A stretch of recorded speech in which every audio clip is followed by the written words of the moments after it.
at number 3. I'm going to tell you to go ahead and read the problem one time, and after you read that problem, go back and look at what the question is asking, because remember I said yesterday the most important part of a word problem is really understanding what the question is asking.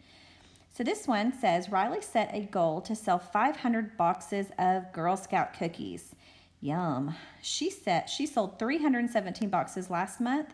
How many more boxes of Girl Scout cookies does she have to sell in order to meet her goal? Okay, so if you kind of think about 500 boxes, that is her goal. That is larger than 317. So has she met her goal yet? She hasn't. She's only sold 317. So we need to figure out what is the difference between 317 and 500. So what can we do to find the difference?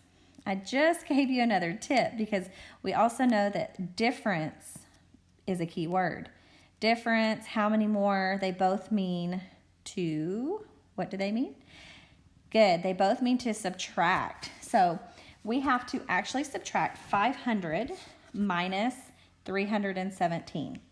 I'm going to give y'all just a minute to do that. And we have to remember that we can't do 0 minus 7. If I have 0 boxes, I can't sell you 7, right? So I actually have to go all the way over to my hundreds place and borrow from my 5. I have to regroup.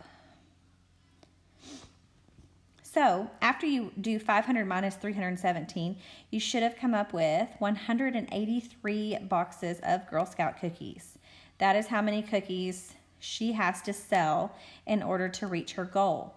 So we looked at our question, we understood it. We understood that we have to find the difference between 317 and 500 so she can know what does she need to sell in order to reach 500 boxes. And our answer was 183. So let's look at number 4. It says Cooper read 374 pages of his book last week. Harrison read 409 pages of his book. How many pages did they read in all? All right, so I'm going to go back and look at my question. How many pages did they read in all? So I have Cooper and I have Harrison. They each read some pages in their book last week. I want to know how many they read in all. What are some other words that if I reword this question, how else can I reword it? How many pages did they read combined? And we know that combined means that I'm going to add, right? So combined in all, how many pages did they read together?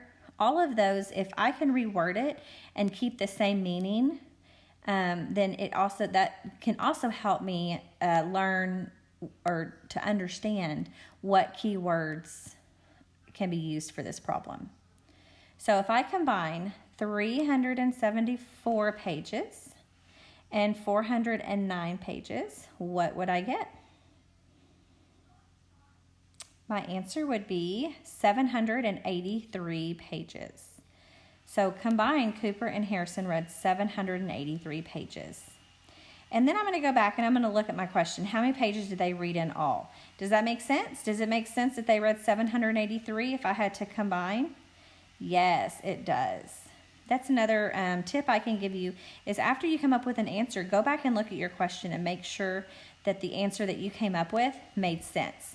If I came up with an answer and it was maybe 100 and something, maybe I accidentally subtracted instead of added, then I would look at my question, how many did they read in all? And if I said 138, would that make sense? It doesn't. That one doesn't really make sense. So hopefully that would tell me that I made some kind of mistake and I need to go figure out what mistake I made. So that is all for today. Keywords, comprehending, understanding the question, reading the question more than once. Those are all great tips to help you solve word problems.